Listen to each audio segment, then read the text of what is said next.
प्रकाश उत्सव है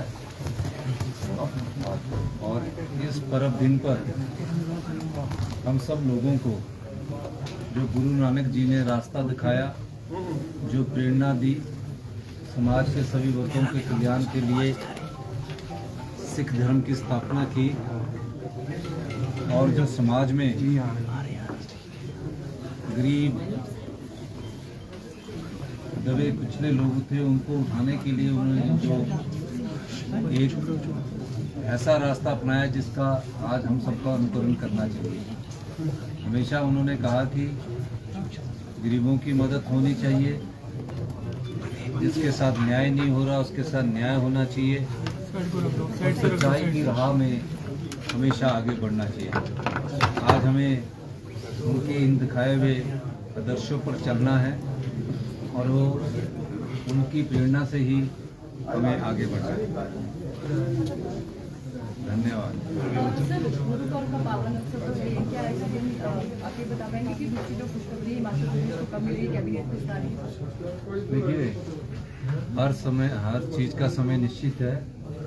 जैसे ही हाई कमांड से झंडी मिलेगी, चर्चा होगी, उसके बाद इस बारे में आपको पहले जानकारी दी है। सर, नेता प्रतिपक्ष ने इलेक्ट्रिक वाहनों को लेकर उनका बयान आया है कि इसमें घालमेल किया गया है।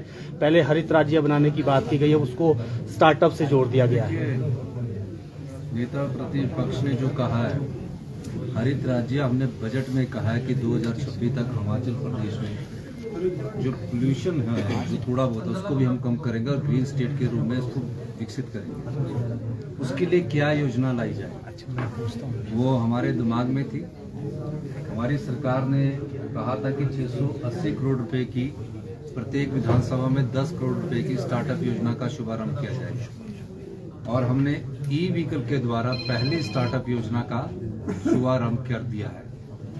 तो उसमें स्टार्टअप योजना का मतलब है कि कोई अगर निजी व्यक्ति इलेक्ट्रिकल वाहन खरीदना चाहता है तो उसको हमने कहा कि 50% अनुदान दिया जाएगा और उसको एक अश्योर्ड इनकम दी जाएगी कि जो उसकी आय में 3 साल में उसकी ये इलेक्ट्रिकल व्हीकल फ्री हो जाए। क्यों कहा इसको? इस योजना से लोगों में इलेक्ट्रिकल गाड़ी खरीदने के प्रति एक होड़ सी लगे, ताकि आने वाले समय में हिमाचल प्रदेश में जो 2026 में हमने हिमाचल प्रदेश को हरित राज्य बनाना है, उस दृष्टि से हम आगे बढ़े। तो ये पहली स्टार्टअप योजना है जिसमें इतना बड़ा आज़ादी के बाद हिमाचल प्रदेश में इतना ज़्यादा अनुदान दिया जा रहा है। दूसरी उसी योजना का एक और भाग आएगा।